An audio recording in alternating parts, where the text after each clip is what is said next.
പെട്ടെന്ന് ഒരു അഭിനയം? പക്രുവിനെ എനിക്ക് വർഷങ്ങളായിട്ടുള്ള പരിചയമുണ്ട്. ഈ പിക്ചറിൽ ഒരു പ്രധാന കഥാപാത്രമായിട്ടാണ് ഞാൻ കണ്ടിടത്തോളം മനസ്സിലാക്കുന്നത്. ഇതൊരു നായക കഥാപാത്രമായിട്ട് വർഷങ്ങൾക്ക് ശേഷമാണ് പക്രുവിൻ്റെ ഒരു സിനിമ വരുന്നത്. മുൻപത് വരെ വളരെ മനോഹരമായിട്ട് ചെയ്തിട്ടുണ്ട്.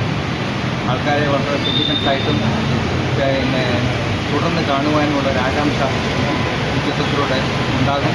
ഈ പടം കന്നഡത്തിലാണ്, കന്നഡത്തിലും തമിഴിലും തെലുങ്കിലും മലയാളത്തിൽ 4-5 ഭാഷയ്ക്ക് റിലീസ് ചെയ്യുന്നതായിട്ടാണ് കഴിയാൻ കഴിഞ്ഞത്. എന്തായാലും ഈ പടം വലിയ ഹിറ്റാകുമെന്നുള്ള യാതൊരു സംശയമില്ല. അപ്പം നല്ല രീതിയിൽ അതിൻ്റെ പരസ്യവും മറ്റുള്ള കാര്യങ്ങളും പക്രുവിനെ വെച്ച് നല്ല ഇൻ്റർവ്യൂ ഒക്കെ വെച്ച് ജനങ്ങളിലേക്കൊരു ആവേശം ഉണ്ടാക്കിയാൽ ഈ പടം വളരെ ഹിറ്റായിരിക്കും. വളരെ നാൾക്ക് ശേഷം പക്രുവിൻ്റെ ഒരു നല്ല സിനിമ വരികയാണ്. എല്ലാവിധ ആശംസകളും. ഒരു അമ്മ മകൻ കൺസെപ്റ്റാണ്. അതെ, ഈ ചിത്രം വളരെ നാൾക്ക് ശേഷമാണ് ഈ ആത്മബന്ധങ്ങൾക്കും കുടുംബ ബന്ധങ്ങൾക്കുമുള്ള പ്രാധാന്യമുള്ള ഒരു സിനിമ വരുന്നത്. ഇപ്പോൾ അമ്മയും മകനും തമ്മിലുള്ള ഒരു ആത്മബന്ധത്തിൻ്റെ കഥയാണ് കൂടി പറയുന്നത്.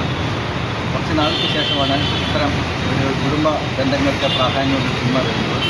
ഇത് വളരെ നന്നായിരിക്കുമെന്നാണ് എനിക്ക് തോന്നുന്നത്. ജനങ്ങൾക്ക് ഇന്ന് പൊതുവെ കുടുംബ ബന്ധങ്ങൾക്കൊന്നും വലിയ പ്രാധാന്യമില്ലാത്ത ഈ കാലഘട്ടത്തിൽ ഇത്ര ഒരു സിനിമ തീർച്ചയായും നമ്മുടെ പ്രേക്ഷകർ കണ്ടു കഴിഞ്ഞാൽ സ്വീകരിക്കുന്നുള്ള യാതൊരു സംശയം.